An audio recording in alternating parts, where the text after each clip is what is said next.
Yeah មើលទៅជាងមេឆ្ងាយតែសម្រាប់កំពវិជាក្តីសង្ឃឹមមិនចេះសាបសូន្យពីញមួយតំណក់ទៅជោគជ័យមួយជីវិត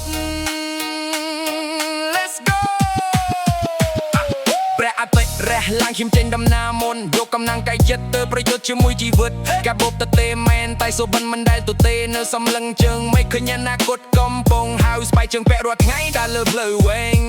ដងលើតែឆេះមិនខ្លាចយកសក់ក្រែងញើស្រកមួយដំណក់មិនមែនស្រកដោយយត្តន័យវាជាក្របពុយក្តីសង្ឃឹមសម្រាប់ជីវិតថ្មីរងចក្រជាកន្លែងយកខ្ញុំបងហាញ់តំឡៃការរងាជាសាក្សីថាខ្ញុំមិនចោះចាញ់វាសនាតួថ្ងៃខ្លះនៅហត់ដូចភ្នំសង្កត់លើស្មាក៏នៅតែញញឹមប្រសបិននៅខាងមុខជើងមេរបស់កំកនៅឆ្ងាយតែមើលឃើញ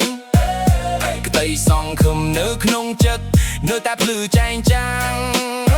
ទោះថ្ងៃនេះលំបាកក៏មិនបោះបង់ភ្លឺព្រោះថ្ងៃស្អែកជោគជ័យកំពុងរងចាំយើងជើងមេរបស់កំក៏មិនមែនជារឿងស្រមៃ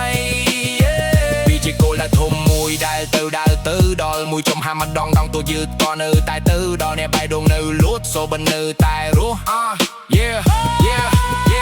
អ្នកខ្លះឃើញកំមកតែខ្ញុំឃើញអ្នកប្រយុទ្ធអ្នកខ្លះឃើញភាពក្រតែខ្ញុំឃើញភាពអត់ធ្មត់អ្នកខ្លះឃើញញើសស្រកតែខ្ញុំឃើញផ្ទៃសង្ឃឹមអ្នកខ្លះឃើញថ្ងៃនេះតែខ្ញុំឃើញថ្ងៃអនាគតប្រាក់ខែអាចតិចតែបេះដូងមិនតូចវាអាចមិនធំតែសូបិនមិនដែលតូចជីវិតអាចក្រលំបាកតែមិនក្រគុំនឹកព្រោះអ្នកដែលតបស៊ូតែងឈ្នះលើជីវិតខ្ញុំមិនខ្លាចទេពេលធ្វើនៅមិនខ្លាចទេពេលមិនទៅឆ្ងាយដៅមួយចំហាន